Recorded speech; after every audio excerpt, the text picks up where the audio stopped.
warahmatullahi wabarakatuh dan selamat pagi. Perkenalkan kami dari kelompok 5 yang beranggotakan 4 orang, yaitu ada saya sendiri, Narti Padri sebagai moderator, kemudian ada Suhaimi, Tamara, dan Anggisa Putri. Baiklah, di sini kami akan mempresentasikan hasil diskusi kami untuk mata kuliah penulisan ilmiah yang berjudul Cara Mengutip Para Parase dan Menulis Sumber Pustaka. Baiklah, untuk mengefisienkan waktu, marilah kita memulai diskusi pada pagi hari ini. Saya persilahkan kepada pemateri pertama, yaitu Suhaimi, untuk membacakan materi. Kemudian untuk pemateri kedua ada Tamara. Selanjutnya ada Anggisa Putri sebagai pemateri ketiga, dan yang terakhir ada pemateri keempat, yaitu Narti. Assalamualaikum warahmatullahi wabarakatuh. Perkenalkan, nama saya Suhaimi sebagai pemateri pertama dan terima kasih kepada moderator. Baiklah, langsung saja saya akan memaparkan materi kami yang pertama atau bagian A, mengutip kutipan langsung. Kutipan langsung adalah kutipan yang ditulis sama persis dengan sumber aslinya, baik bahasa maupun ejaannya. Rujukan ditulis di antara tanda kurung, dimulai dengan nama akhir sebagaimana tercantum dalam daftar pustaka, tanda koma, tahun terbitan, titik 2, spasi, dan diakhiri dengan nomor halaman. A. Kutipan panjangnya kurang dari 4 baris, dimasukkan ke dalam teks, diketik seperti ketikan teks, diawali dan diakhiri dengan tanda petik 2. Sumber rujukan ditulis langsung sebelum atau sesudah teks kutipan. B. Kutipan yang terdiri atas 4 baris atau lebih, diketik 1 spasi, dimulai 7 ketukan dari batas tepi kiri. C. Apabila pengutip memandang perlu untuk menghilangkan beberapa bagian kalimat, pada bagian itu diberi titik sebanyak 3 buah. D. Apabila menganggap bahwa ada sesuatu kesalahan dalam kutipan, dapat dinyatakan dengan menuliskan SIC atau SIP langsung setelah kesalahan tersebut. E. Kutipan langsung ditampilkan untuk mengemukakan konsep atau informasi sebagai data. Poin pertama, pengutipan kalimat-kalimat pendek. Kutipan terhadap kalimat-kalimat pendek maksudnya adalah pengutipan terhadap satu kalimat yang relatif pendek dari karya orang lain.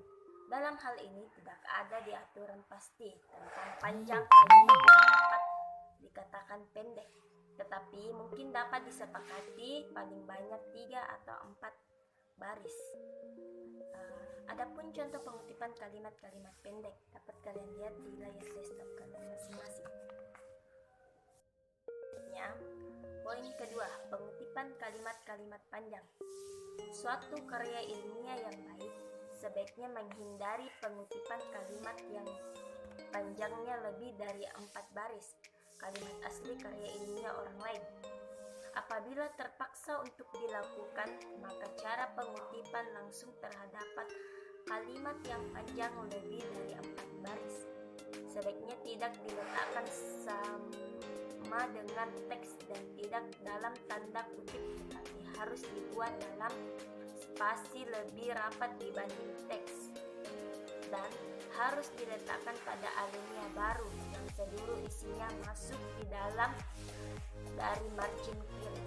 Adapun contoh pengutipan kalimat-kalimat panjang kalian dapat lihat di desktop kalian masing-masing. Assalamualaikum warahmatullahi wabarakatuh. Perkenalkan, nama saya Tamara. Di sini saya akan melanjutkan materi. Yang pertama, metode elipsis. Untuk menghindari kutipan panjang yang sama sekali tidak relevan dengan apa yang sedang ditulis oleh penulis, atau penulis merasa perlu mengambil bagian-bagian penting dari suatu uraian kalimat yang panjang dari karangan asli, maka seorang penulis dapat menghilangkan bagian-bagian tertentu dari kalimat panjang yang dikutipnya. Yang kedua, metode interpolasi. Metode interpolasi artinya melakukan penyisipan kata sendiri oleh pengutip dalam upaya untuk memperjelas, mempertegas, ataupun mengoreksi pengetikan asli yang dikutipnya tanpa menghilangkan atau mengaburkan makna asli dari penulisnya. Yang ketiga, metode lainnya, sejumlah kemungkinan sewaktu melakukan pengutipan dapat terjadi dalam berbagai hal khusus, seperti yang pertama, pengutipan dari kutipan, pengutipan puisi, pantun, dan sejenisnya, dan yang terakhir penggunaan catatan kaki. Bagian B, parafrase atau kutipan tidak langsung. Parafrase artinya mengekspresikan ide pemikiran dari penulis asli menggunakan kata-kata sendiri yang lebih mudah dimengerti tanpa mengubah makna aslinya dan tetap menyertakan sumber referensinya. Untuk melakukan parafrase terhadap satu kalimat dari penulis asli memerlukan keterampilan teknis yang harus sering dipraktikkan, karena dalam satu tulisan ilmiah, seorang penulis harus lebih banyak melakukan parafrase dibandingkan dengan kutipan atau citation. Ada 6 cara atau teknik sekaligus diterapkan dalam membuat parafrase dari kalimat-kalimat yang disampaikan dalam karangan asli, yaitu yang pertama, menggunakan kata sinonim pada semua kata yang tidak umum digunakan dalam karangan asli. Kata-kata seperti orang, dunia, makanan adalah kata-kata umum yang tidak perlu lagi dicari sinonimnya. Yang kedua, mengubah struktur kalimat. Yang ketiga, mengubah tekanan kalimat dari aktif menjadi pasif atau sebaliknya. Yang keempat, mengurangi anak-anak kalimat yang tidak perlu untuk diuraikan atau dimaknakan kembali oleh penulis atau pengutip. Yang kelima, mengubah bagian-bagian pembicaraan yang diurai penulis asli. Yang keenam atau yang terakhir, menulis sumber bacaan dengan lengkap.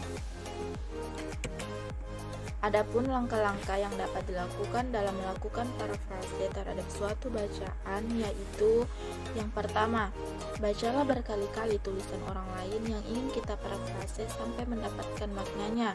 Yang kedua, selama membaca, buatlah catatan tentang kata-kata kunci dari tulisan tersebut, kemudian tutup buku tersebut dan jauhkanlah dari sisi kita. Yang ketiga, mulailah menuliskan makna dari tulisan yang kita baca tersebut menggunakan kata-kata dan gaya bahasa kita sendiri. Yang keempat, setelah selesai, bandingkanlah tulisan versi kita dengan versi aslinya untuk meyakinkan bahwa versi kita maknanya sama dengan versi aslinya. Dan yang terakhir, catat kepustakaan aslinya untuk digunakan dalam kepustakaan artikel kita. Assalamualaikum, perkenalkan nama saya Anggisa Putri. Di sini saya akan melanjutkan materi yang tadi. Bagian C, cara penulisan daftar pustaka. Daftar pustaka merupakan daftar buku atau bahan bacaan lainnya seperti laporan, jurnal, hasil penelitian, termasuk e-library yang digunakan dalam proses penulisan skripsi. Pustaka yang didaftarkan dalam daftar pustaka hanyalah pustaka yang secara langsung dirujuk dalam narasi skripsi. Penulisan daftar pustaka menggunakan huruf Times New Roman ukuran 12 poin dengan jarak 1 spasi antar judul pustaka diberi jarak 1,5 spasi. Secara umum, penulisan daftar pustaka dibuat mengacu pada Harvard System of Reference. Contoh penulisan daftar pustaka dari artikel jurnal. A. 1 pengarang. Bisa dilihat di situ ada contoh di bawahnya. Bagian B, 2 pengarang. Di situ juga ada contohnya. Bagian C, 3 atau lebih pengarang. Dan di sini juga terdapat beberapa contoh. Dan yang terakhir, jurnal berseri dan setiap terbit dimulai dengan halaman baru beserta dengan contohnya. Contoh penulisan daftar pustaka dari buku. Bagian A, buku dengan pengarang. Berikut dengan contohnya. Bagian B, buku dengan lembaga atau organisasi sebagai pengarang. Dan terdapat contoh di bawahnya. Baiklah, di sini saya akan melanjutkan materi, yaitu ada contoh penulisan daftar pustaka dari proceeding.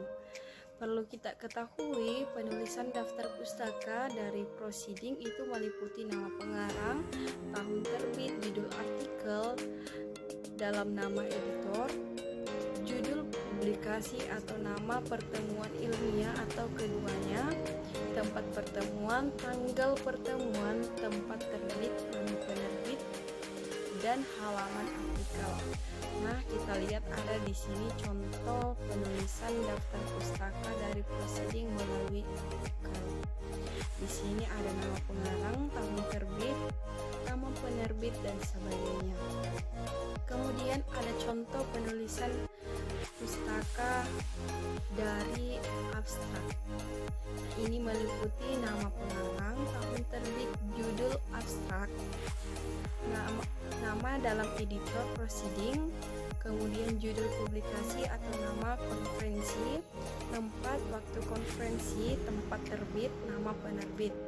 Nah, kita lihat ada contohnya, di mana di dalam contoh ini terdapat tahun terbit, judul abstrak, kemudian nama pengarang atau tempat terbit, dan sebagainya. Selanjutnya yaitu ada contoh penulisan daftar pustaka dari skripsi, tesis, dan disertasi.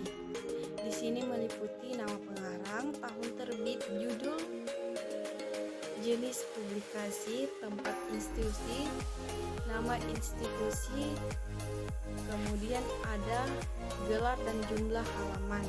Kita bisa lihat contohnya. Di sini ada nama pengarangnya, tahun terbitnya, dan sebagainya. Kemudian ada contoh penulisan daftar pustaka dari surat kabar. Kita bisa lihat ada contoh di mana ini merupakan penulisan daftar pustaka dari surat kabar tanpa pengarang. Jadi dia tidak menggunakan nama pengarang. Dan ada juga dengan pengarang. Kita bisa lihat di sini contohnya lengkap dengan nama pengarang, tanggal, bulan, tahun terbitnya, judul, nama surat kabar, nomor halaman, dan nomor kolom seperti pada contoh yang tertera. Kemudian selanjutnya ada contoh penulisan daftar pustaka dari publikasi elektronik.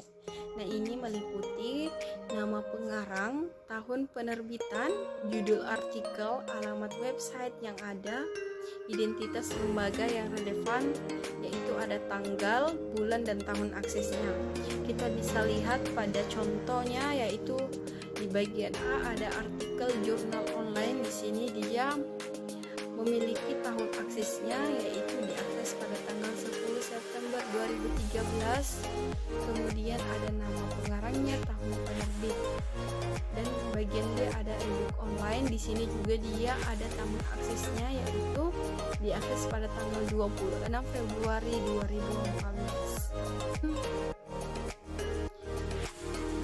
Itulah tadi hasil diskusi dari kelompok kami, yaitu kelompok 5. Bagi teman-teman